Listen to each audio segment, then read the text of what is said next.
宙歴70年第15太陽系の平和と正義を守る勇士たち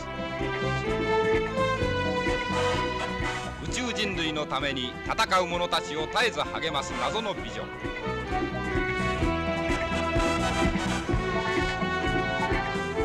遥かなる未来宇宙に繰り広げられる宇宙冒険アクション宇宙からのメッセージ銀河大戦にご期待ください。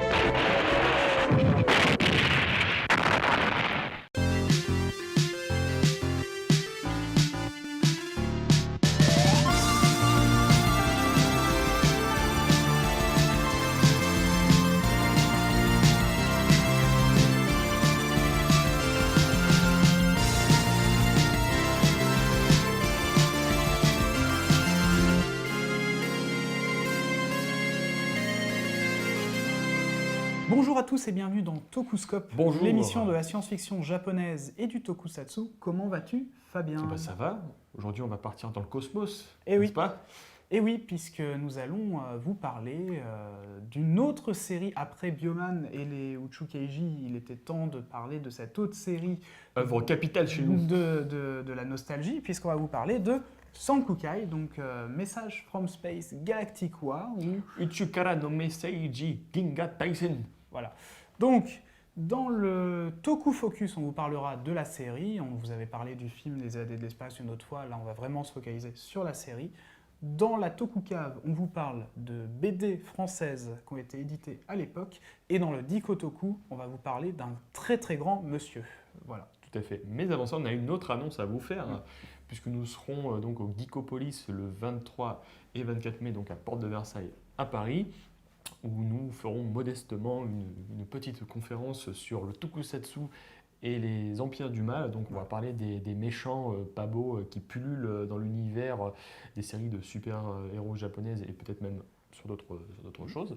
Donc voilà, n'hésitez pas à venir au Geekopolis et à soutenir cette convention. Nous ne serons pas seuls, bien sûr, il y aura aussi toute l'équipe de Cinefuzz, il y aura Philippe de Bacas, il y aura Romain de Cinefuzz, peut-être d'autres personnes. Donc voilà, nous aurons un stand. Donc voilà, mais maintenant, partons vers la galaxie de Sankukai.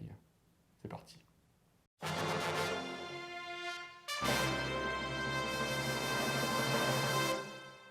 C'est nous que tu cherches? C'est impossible, vous êtes...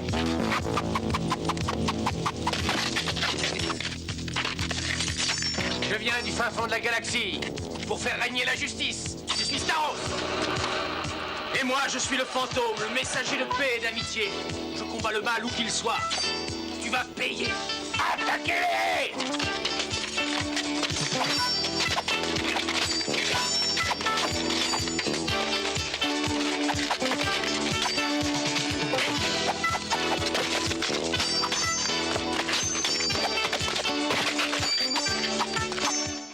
Donc nous sommes en 1978 et donc la Toei vient de sortir le fameux film Uchukara no Meseiji, donc Les Évadés de l'espace, qui fait quand même un beau score au box-office pour dire qu'à l'époque, ce film qui a été conçu pour être une réponse japonaise à Star Wars a dépassé justement le premier opus de la Guerre des Étoiles lors de sa sortie japonaise. Cependant, ce sera également un échec. Ouais, le film sera un succès et un échec en même temps. Alors succès commercial parce que film de SF, pseudo Star Wars, enfin tout ce qu'on veut, ça meute les foules. Mais la dépense est telle que le film ne rentrera bizarrement pas dans ses frais. Oui, le coût de production de la Toei a été énorme. Donc les producteurs se sont dit comment est-ce qu'on peut rentabiliser les frais de production de cette production justement qui a été énormissime. Donc ils ont trouvé une solution, c'est-à-dire on va faire une série sur l'univers du film, pas nécessairement une suite, mais il y a une histoire plutôt alternative qui se passerait donc dans le même univers et qui n'aurait pas forcément de relation directe avec le film. Donc, ils sont arrivés avec cette idée donc, de Uchukara no Meseiji Ginga Taisen. Et en fait, ce qu'ils ont fait, c'est qu'ils l'ont conçu comme une véritable série de tokusatsu classique. Oui. C'est le producteur Toru Hirayama qui était déjà producteur des séries Kamen Rider notamment, qui est en charge du projet. On va chercher Shotaro Ishinomori pour écrire le script de la série, sauf que Ishinomori était déjà scénariste du film, même si c'est la vision de Kinji Fukasaku qu'il a Oui, emporté, non, mais normal, tout à fait, tout à normal, fait. Le champion du box-office, c'était Fukasaku, donc c'est forcément lui qui avait, Ouais. qui avait le mot à dire.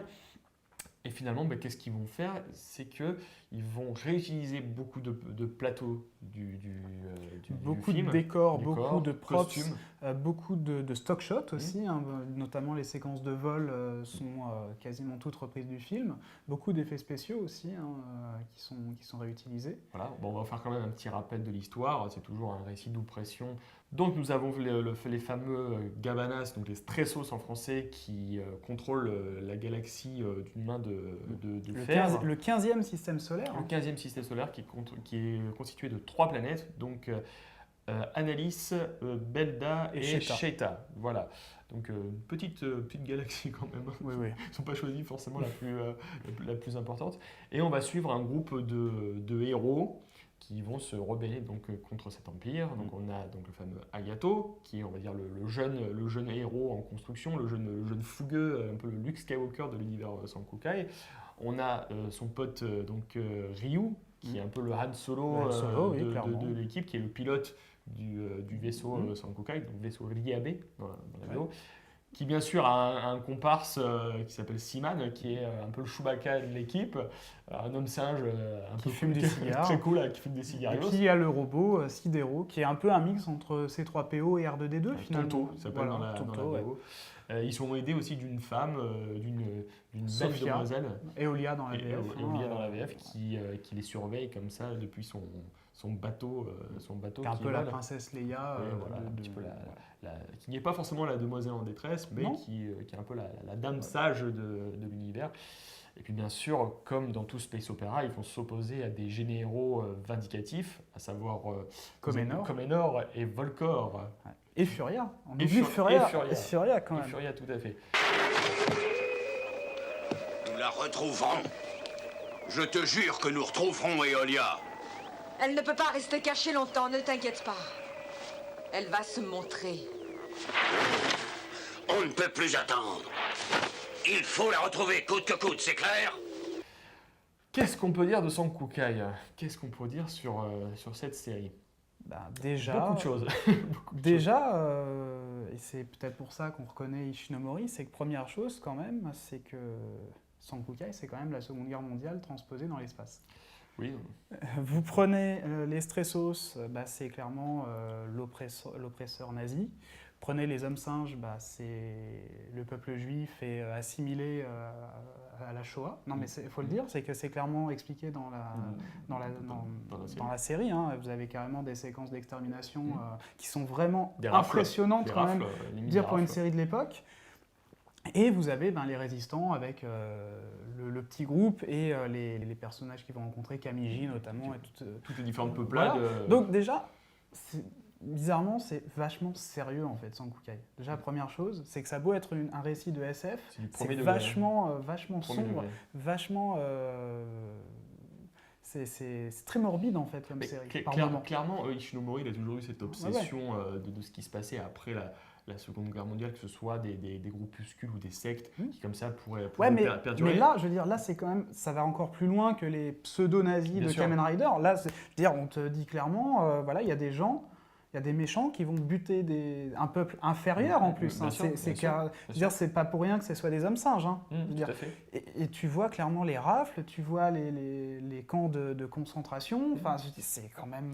Il y a le côté, on tue une peuplade et on bousille une culture en même temps. Et puis ça va encore plus loin parce que tu as carrément un épisode où ils utilisent carrément un gaz. Oui, tout à fait. Tu as le fameux épisode avec le gaz. Épisode d'ailleurs où apparaît Kenji Oba, d'ailleurs, qui fait un caméo. Donc voilà, une série quand même vachement sérieuse pour le coup. Tout à fait. Moi, ce que je trouve intéressant, là, c'est purement dans la fabrication. Ce que je trouve très intéressant, c'est que les mecs ont fait une série qui est littéralement à poil. C'est-à-dire...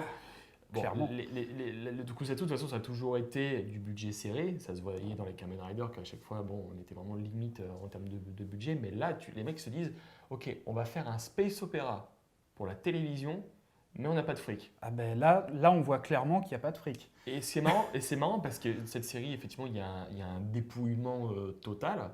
Mais surtout, ce qui est d'autant plus hallucinant, c'est qu'il y a eu un seul réalisateur pour toute la série.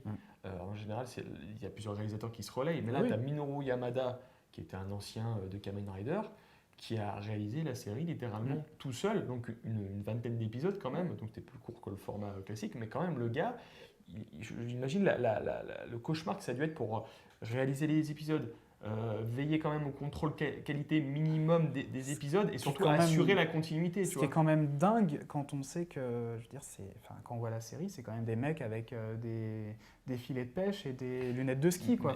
Mais c'est ça. Je n'osais même pas imaginer comment ils étaient sur le tournage, parce que ça devait quand même être quelque chose. Dire, ils essayaient de faire un truc sérieux tout en étant, dire, tu portes du cuir, tu portes des filets de pêche et des lunettes de ski. C'est ça. Mais c'est ça que je trouve très bien, moi, dans la série. Là, je voudrais vraiment que vous me disiez votre avis. C'est que le film, Les Évadés de l'espace, autant c'était une histoire classique japonaise qui glissait progressivement vers du Star Wars. Or là, on attaque direct dans du post-Star Wars. Et après, il y a le tokusatsu qui s'installe avec les héros costumés. Ouais, avec tout les le délire des monstres, ninjas, les ninjas et tout ça. des sabres et tout ça, qui revient au Japon. Exactement. Quelque chose qui revient vers le Japon. C'est deux œuvres totalement qui Qui s'opposent. s'opposent. Et je trouve que c'est ce qui rend, personnellement, pour moi, la série plus intéressante. Outre le fait d'avoir ce dépouillement et ce recyclage effectivement de stock shot du film, qui gêne pas fondamentalement parce que les personnages sont très attachants en fait. Ouais, non, mais clairement. Et je pense que c'est Ils vraiment... sont limite plus attachants que ceux du film, j'ai l'impression. Le problème Quand même. du film, c'est que tu avais près d'une dizaine de personnages et tu n'avais pas de focus. Voilà. Là, vous avez un focus sur ce groupe-là, qui est l'héritage des archétypes Star Wars, mais qui fonctionne parce que tu peux clairement t'identifier. Ils répondent chacun à un archétype.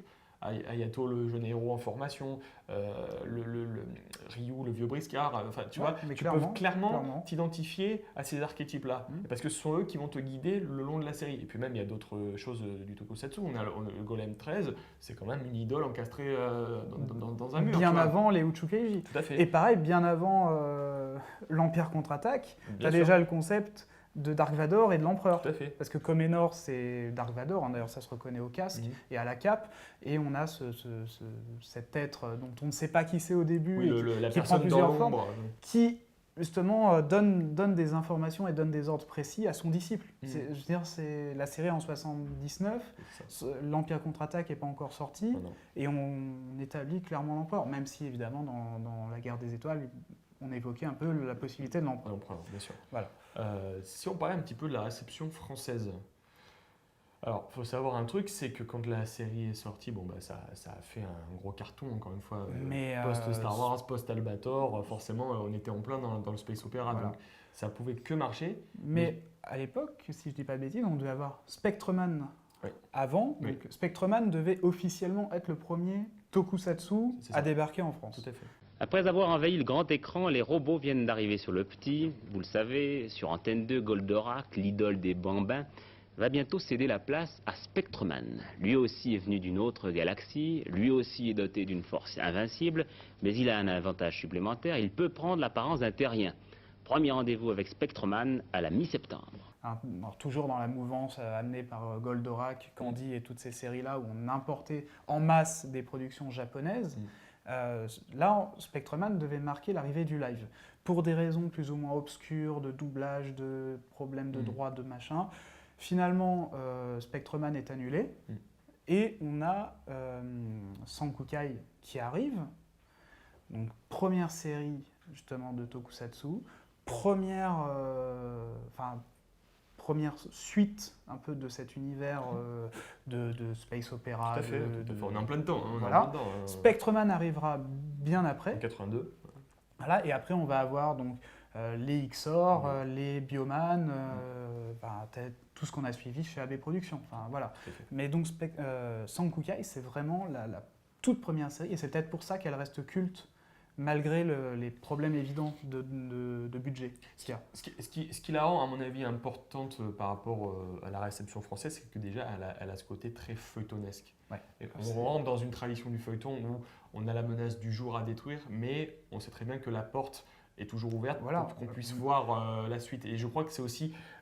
En France, on est très friand de cet aspect très feuilletonesque. Et c'est vrai que dans Sankukai, on est vraiment là-dedans. Et c'est vrai que chaque épisode, même s'il a plus ou moins une conclusion à chaque fois, t'incite Mais poursuivre bien sûr, la sûr. série. Bien sûr, et c'est proche de séries américaines qu'on avait à l'époque avec les cliffhangers, tu Oui, vois. tout à fait. Je veux dire, Je dirais pas qu'on est dans un héritage serial, mais pas loin. non, mais Pas loin, tu vois. Sankuka est une série entre guillemets normale. Oui, Pour un oui, public oui, français bien sûr, qui n'a bien jamais vu de série japonaise live, le découpage et la façon de raconter l'histoire apparaît comme quelque chose de normal quand tu as été habitué à des séries américaines. Et je pense qu'il y a aussi un autre aspect qui est très important qu'il ne faut pas minimiser, c'est que la VF a été soigneusement De qualité. préparée. Quoi. La VF a vraiment été super bien faite, pas pour un public d'enfants, mais Non, pour non, un public mais, vraiment global. Avec un casting de fou. Oui, je pense notamment à Francis Lax qui fait la voix de Seaman. qui crée un personnage. quand Gérard même. Hernandez qui joue Camille et Sidero. Il y a Gérard Hernandez, le Raymond de Scène de ménage. Je Voilà. sais pas qui regarde cette il y a, série. Il y a Pierre Raté qui fait Pierre Raté qui joue Comenor, donc la voix de Doc Christopher Brown. Lloyd et du Joker dans la série animée Batman, notamment. Tu vois, avec ça, tu parles de Pierre Raté. Tu vois, je trouve qu'il rend le personnage Mais de clairement. Comenor encore plus sérieux, plus menaçant. Alors que dans la VO, l'acteur surjoue, tu vois, mais dans la VF, il te le joue tellement premier degré que ça rend le truc très crédible en fait. Ouais. Et tu avais l'acteur qui double Ryu. Son nom m'échappe. C'est l'acteur qui double David Hasselhoff. Mais c'est surtout c'est surtout l'acteur qui double Spectreman, C'est qui ça. double Ryu dans Sankukai et Charivan, Tout à fait. quand même. Ouais, rien que ça. Rien que ça. Non, mais vraiment un très très bon casting vocal. Et puis même la musique. La musique de Didier Didier Barbelivien Barbelivien. et Eric Charden, Qui amène curieusement la série sur un côté un peu plus disco, parce qu'on est Un encore peu dans le plus pop, phénomène ouais. un peu plus Mais pop, alors clairement. que la série reste clairement orchestrale. Hein. Ouais, mais franchement, faut quand même avouer que c'est quand même du meilleur niveau, je suis désolé de le dire, que la composition de Kikuchi. Parce que franchement, tu te tapes la VO de Sankukai, c'est de la musique chiante, quoi. Bah écoute, T'as les scènes de baston avec la musique de Kikuchi, mais c'est je garde impossible. plus en tête la bande-son française. Mais c'est ça, quoi, clairement. La bande-son française a été, encore une fois, conçue pour fonctionner chez nous. Pour qu'aux oreilles françaises, ça match direct. Et même encore aujourd'hui, je veux dire, c'est pas pour rien qu'il y a des artistes comme Kavinsky Qui samplent la musique. voilà, de qui Sankukai, samplent et qu'ils en font des remixes. Oui, D'ailleurs, comme quoi, ça a marché et ça a beaucoup marqué les esprits, même aujourd'hui. Bien sûr, bien sûr. Qu'est-ce qu'on pourrait ajouter d'autre sur la série? Bah, c'est quand même une œuvre assez importante, quoi, assez culte. Une série quand même je extrêmement culte. Je trouve que, bon, bien sûr, elle a pris un sacré coup de vieux au bout de ses 36 ans d'existence, mais elle a ce côté fondamentalement attachante, et je trouve que le dépouillement, encore une fois, la rend fascinante. Vraiment, vraiment, il y a ce côté, voilà, les mecs, la série, elle est à poil, quoi. Les effets sont même pas, ils cherchent même pas à planquer les effets. Non, mais Quand les mecs se battent contre un serpent en mousse, ils se battent contre un serpent en mousse. c'est limite un making-of, en fait. La série Ouais, pourrait être mais- un making-of du tokusatsu, en C'est fait. ça, mais après, bon, comme il faut l'avoir, c'est quand même important. Et on a la chance en plus d'avoir eu en France plusieurs sorties. Ouais. On avait sorti en VHS, les rediffusions ont été très fréquentes. On avait une première sortie en VF très bonne au début des années 2000. Puis ensuite, en 2009, on a eu le coffret, encore une fois, sorti chez IDP avec la VO, la VF, Un petit livret Un petit très livret. explicatif et le et film, le film Les Évadés de l'espace. en Bon, VO et en VF, enfin nouveau doublage. Pour oui, le coup. tout à fait. Mais là, pour le coup, je veux dire, l'article aujourd'hui vaut pas très cher. Donc, franchement, si vous avez envie de si vous êtes fan de tokusatsu et de space opera, ça, faut le voir. Et Et faut puis le prendre surtout- aussi pour ce que c'est. Hein. Attention. Hein. Non, mais surtout, ce qui est bien avec cette série, c'est que ça dure que 27 épisodes. Donc, C'est ça. c'est vachement abordable par rapport à des séries qui en font 50 ou des fois, c'est dur. Là, c'est 27 épisodes, mais. Il y a relativement peu de gras, en fait. Et puis surtout, ça avance. Ça avance au vite. niveau ouais. de l'action, c'est Ouais. quand même 27 épisodes d'action, quoi. C'est pas chiant, quoi. Non, c'est clair. Donc voilà, Sankukai. Voilà. Voilà. Maintenant, on va parler un peu de BD, quand même. On va parler de merchandising français et de BD française. Voilà. C'est tout de suite. Parallèlement au succès de la série lors de sa diffusion sur Antenne 2, dans Récréa 2, il est décidé de faire des bandes dessinées françaises. Ils ont bien fait leur truc. Hein. Voilà. Donc, c'est en fait la transposition de 2 épisodes. Alors, notamment, celui-là, c'est le premier épisode. Hein, c'est on pourrait dire un peu la novélisation sous forme de BD du premier épisode, avec les origines d'Hayato, enfin de la rencontre entre Hayato et Ryu. Édition d'Argo quand même. Hein. Et donc celui-là, c'est un épisode qui arrive par la suite de la série et où il rencontre en fait une personne qui vient de la Terre. Oui. Et où justement ils doivent l'aider face aux stressos justement. Donc franchement, c'est des BD qui sont cool à lire. Et franchement, c'est impressionnant, mais les dessins, quoi. Les dessins sont ouf pour des productions des années 70, enfin, surtout pour, entre guillemets, de la sous-merde japonaise dont on avait clairement rien à foutre à l'époque de la diffusion. Les mecs, ils se sont quand même tapés. Rien à voir avec les dessins des magazines Bioman des années 80. Hein. Voilà, c'est franchement bien foutu. Et les vaisseaux sont ultra détaillés. Par exemple, là, vous avez l'Azuris. Franchement, voilà, c'est ultra bien détaillé. Mais tu vois, c'est marrant que tu présentes ça parce que je pense effectivement que ça fait partie de cet aspect de vouloir promouvoir cette série comme un événement, quelque chose qu'il faut vraiment mettre en avant. Mais tout à fait. Mais parce que c'est vraiment, je pense, l'aspect space opéra qui rendait le produit attractif. Mais clairement, là par exemple, vous avez le Sankukai, franchement, pour du dessin qui date des années, de la fin des années 70, où clairement, faut quand même se dire que les mecs à l'époque, ils avaient à la limite que les épisodes pour pouvoir faire leurs dessins. Hein. Je ne suis pas sûr que Toei leur envoyait des photos de tournage ou autre pour pouvoir faire les dessins. Dessin de Pierre Frissen. Non mais franchement, c'est deux petits fascicules qui mangent pas de pain, qu'on peut trouver un peu partout sur les boutiques d'occasion. Voilà, mais franchement, je voulais vous en parler parce que c'est ouf de se dire qu'à l'époque, il y avait des produits de qualité comme ça. Quoi. Dire, franchement, quand tu parles des BD Bioman et tout, horribles, clairement, même les BD Spectroman qui étaient sympas, elles étaient alors que là, franchement, à ce niveau-là. puis même quand on regarde l'objet, je veux dire, pochette cartonnée, enfin, c'était de la qualité pour te faire différent, acheter, quoi. au moins, Voilà, tu avais envie d'acheter l'objet, quoi. Ça, c'est évident. Voilà. Voilà, bah tiens, je te rends ça. C'était juste histoire de prolonger un peu l'univers. Maintenant, on va parler du Dikotoku.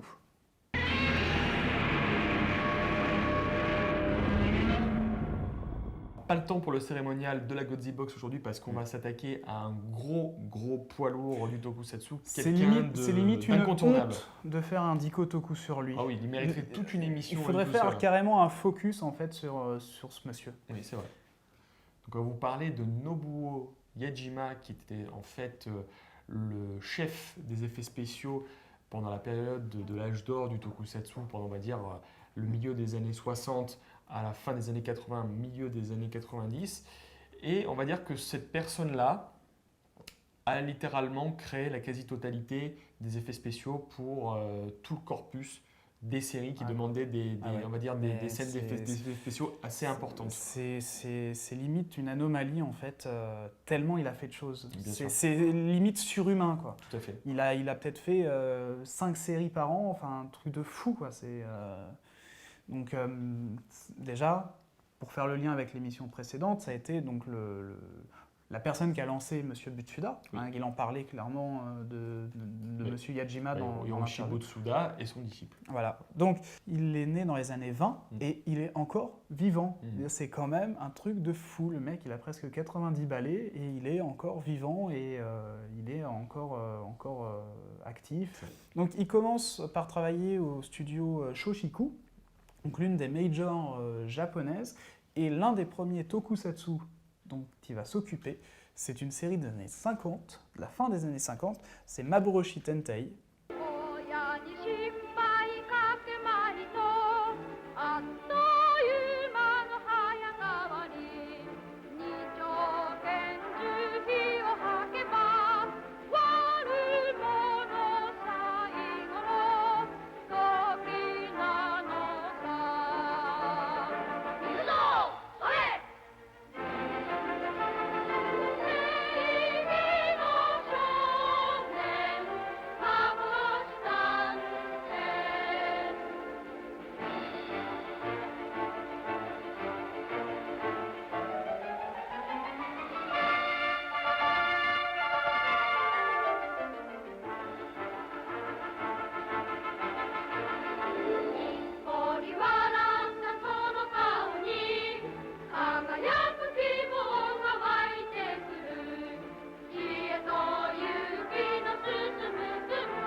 une série de héros à moto, De justiciers, voilà, classique, façon Gecko Kamen.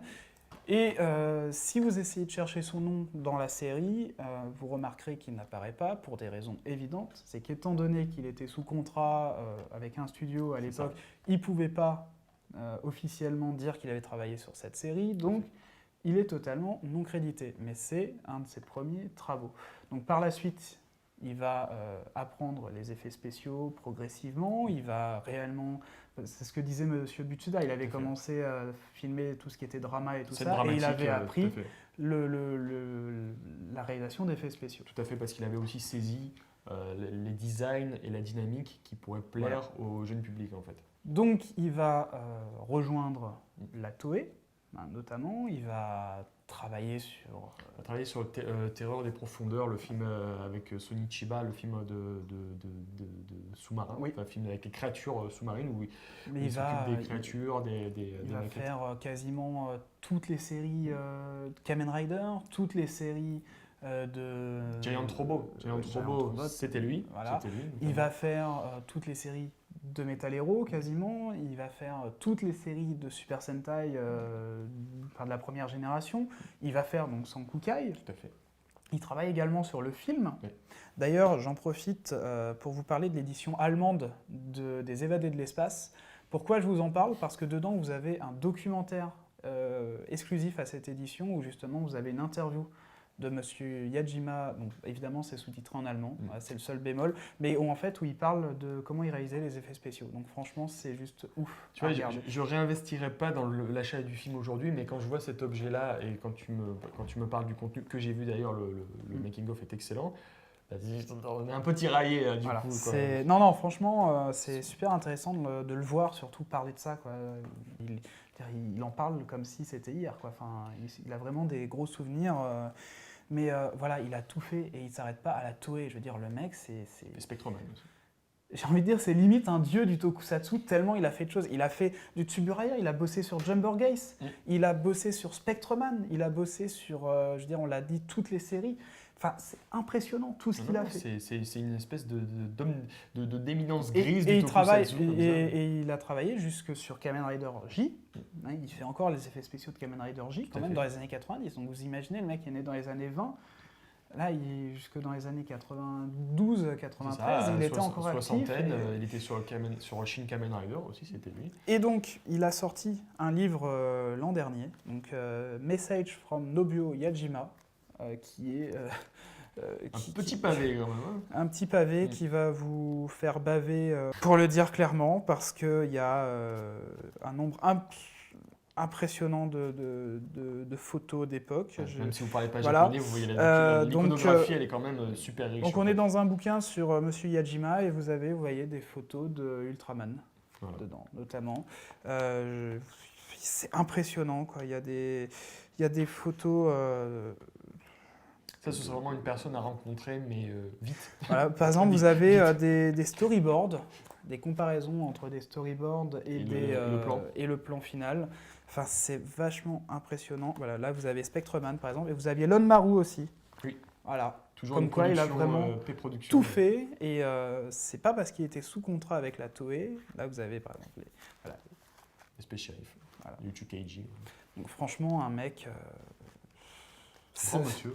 Là, on résume, mais on se prendrait plein de plaintes sur YouTube, tellement on pourrait mettre d'extraits de séries qu'il a fait, parce que c'est impressionnant. Quoi. On va faire juste le montage chronologique de toute sa filmographie, ça te prendrait au moins une demi-heure. Dans le meilleur des cas. Si tu mets une seconde par série. Par série. Bon, je crois qu'on a fait un peu le tour pour tout ce qui est Sankukai pour aujourd'hui. Voilà. Donc on va vous laisser là-dessus. On vous rappelle encore la petite annonce pour le Geekopolis, donc toute l'équipe de Cinefuzz, de Backcast et Tokuscope, on sera tous là-bas donc le 23 et le 24 mai. Donc Jordan, sur quoi on va quitter nos amis aujourd'hui? Sur un peu de Eric Charden, du coup. Mais bon, on va pas se mettre le générique français, on va se mettre le thème de la guerre quand même, qui est juste oufissime, qui est un putain de thème d'action au final. Et voilà, on se quitte là-dessus et on se retrouve la prochaine fois pour parler d'une série qui est sortie 20 ans après. Très bien, écoutez, n'hésitez pas à nous soutenir toujours sur la page Tipeee de Cinefuzz qui est toujours ouverte, plus que jamais. Aussi, on vous donne rendez-vous sur le forum de Cinefuzz, donc ça s'appelle Planète Fuzz. Donc voilà, on est tous là, on rigole entre nous, on dit des bêtises et on anticipe aussi les futures émissions à venir. Comme toujours, vous pouvez suivre l'émission sur le site de Cinefuzz, sur la page Facebook de Cinefuzz, sur le Twitter de Tokuscope, sur le Facebook. Sur la page de Tokuscope plutôt, sur le Facebook de Tokuscope. Oui, je me mélange. Mais sur Cinefuzz aussi, il y a une page Facebook, donc vous pouvez nous suivre de partout, il n'y a aucun problème. Bref, Voilà. si vous cherchez sur Google Tokuscope, Cinefuzz, vous nous trouverez. Ce sera plus. Vous ne pouvez pas nous louper, voilà. Voilà, donc prenez soin de vous et transmutez-vous.